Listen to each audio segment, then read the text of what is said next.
আরজিকর আরজিকর আরজিকর দেয়াল তো ভেঙে দেওয়া হলো, যেখানে মৃতদেহটি পড়েছিল সেই দেয়াল তো ভেঙে দেওয়া হলো, তাহলে মনে হয় মেয়েটি আর বিচার পাবে না।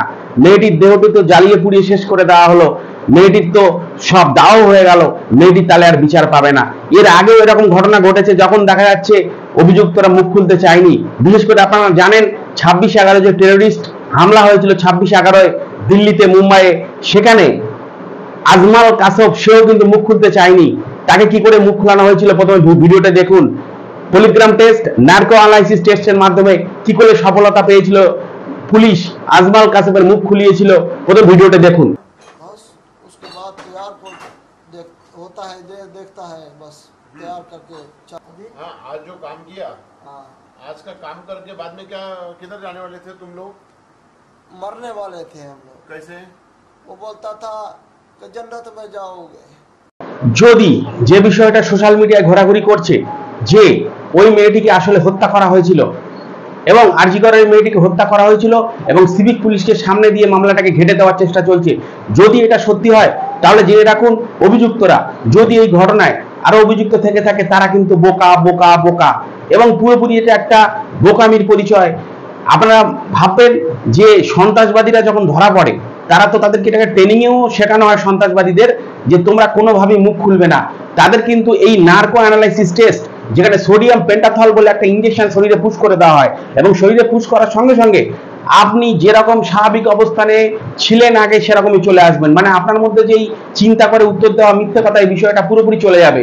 এটা প্রায় 90% সফল একটা পরীক্ষা এবং এই নার্কো অ্যানালাইসিস টেস্ট যেখানে সোডিয়াম পেন্টাথল ইউজ করা হয়, ইনজেকশন দেওয়া হয় এবং এই যে পলিগ্রাম টেস্ট, এই দুটো টেস্টের মাধ্যমে কিন্তু এই সব জঙ্গিদের মুখ থেকে কথা বার করা হয়। তাহলে যদি জঙ্গিদের মুখ থেকে কথা বার করানো হয় তাহলে এই আরজিকরের ক্ষেত্রে এই যে ডাক্তার বা প্রফেসর বা যেই হোক এদের প্রত্যেকের মুখ খুলে কিন্তু কথা বেরিয়ে আসবে। অপেক্ষা করুন, বিচারের দিকেই যাচ্ছে এবং এটা যদিও একটা সময় সাপেক্ষ, আপনার মনে হচ্ছে আমার মনে হচ্ছে যতদিন কোনো সময় লাগছে, কিন্তু একদম ঠিক জায়গায় আছে সিবিআই তদন্ত। জেনে রাখুন এই টেস্টগুলোর মাধ্যমেই এবারে মুখ খুলতে চলেছে এই সন্দীপ ঘোষ, স্বজন বা বিভিন্ন জন বিভিন্ন কি বলে সেটা সামনে এনে একটা কিভাবে ঘটনাটা ঘটানো হয়েছিল সেটা কিন্তু সামনে আসবে এবং অতি ভয়ঙ্কর দুটো টেস্টের সম্মুখীন হতে হচ্ছে সন্দীপ ঘোষ এবং তার অন্যান্য ডাক্তারদের, নার্কো অ্যানালাইসিস টেস্ট এবং পলিগ্রাম টেস্ট। দুষ্কৃতীরা যখন কোনো খারাপ কাজ করে তারা মনে করে যে আমি বোধহয় সব প্রমাণ লোপাট করে দিতে পেরেছি। শুধু এই কাণ্ডটা আজমাল কাসবের ক্ষেত্রে 26/11 যে হামলা হয়েছিল সন্ত্রাসবাদী হামলা, সেই হামলার ক্ষেত্রে নয়, অনেক ক্ষেত্রে পুলিশ যখন আক্রমণকারী বা দুষ্কৃতকারীর কাছ থেকে মুখ খোলাতে না পারে, হয়তো দুষ্কৃতকারী কোনো কিছুই বলতে চাইছে না, সে অস্বীকার করছে, সে তার প্রমাণ লোপাট করে ফেলেছে খুনের, তাহলে কি করে? শুধু এটা নয়, আজমাল কাসবের কেসটা নয়, এছাড়াও এর আগে একটা ঘটনা ঘটেছিল, আপনারা অনেকে জানেন, সম্ভবত পুনেওয়ালা, তার গার্লফ্রেন্ড, একজন ছেলে তার গার্লফ্রেন্ডকে দেহ কুটি কুটি করে বিভিন্ন জায়গায় ছড়িয়ে দিয়েছিল। পরবর্তী ক্ষেত্রে ওই ছেলেটি যখন ধরা পড়ে সে কিন্তু তার প্রমাণ লোপাট করার জন্য সে পুলিশের কাছে মুখ খুলতে চায়নি। সেক্ষেত্রেও এই পলিগ্রাম টেস্ট করা হয়েছিল এবং এই নার্কো অ্যানালাইসিস টেস্ট, সেই দুটো টেস্ট করা হয় এবং সেই টেস্ট করার পরেই কিন্তু মুখ খোলে এই দুষ্কৃতীরা। এবং এই টেস্ট কিরকম করে হয় আপনাদের দেখুন। বিশেষ করে পলিগ্রাম টেস্ট আপনারা জানেন দেহের বিভিন্ন অংশে বিভিন্ন মেশিন লাগিয়ে দেওয়া হয়, একেবারে বাংলা ভাষায় বললে প্রেসার মেশিন, হার্টের মেশিন, সারা শরীরে মেশিন লাগিয়ে দেওয়া হয় এবং আপনি যখন জেনে শুনে কোনো মিথ্যে কথা বলবেন, আপনি নিজেও বাড়িতে একদম চোখ বন্ধ করে জেনে শুনে মিথ্যে কথা বলেন, যখন দেখবেন আপনার বুকের মধ্যে ধড়াস করে ওঠে, আপনার শরীরটা কেঁপে ওঠে, গা দিয়ে হালকা ঘাম বেরিয়ে যায়, সেটাই এই মেশিন ডিটেক্ট করবে পলিগ্রাম টেস্টের ক্ষেত্রে।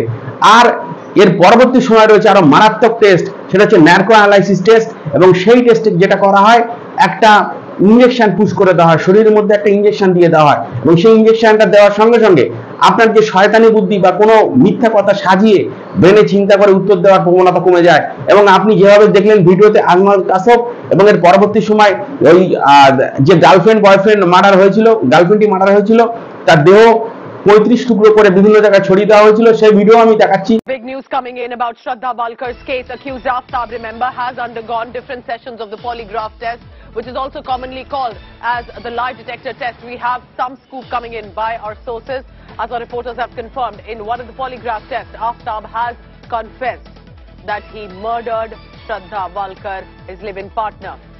The news quoting officials who had conducted Aftab's polygraph test that he does not have any regret of having killed Shraddha. Remember, he has already said even to the father of the girl that what happened in rage.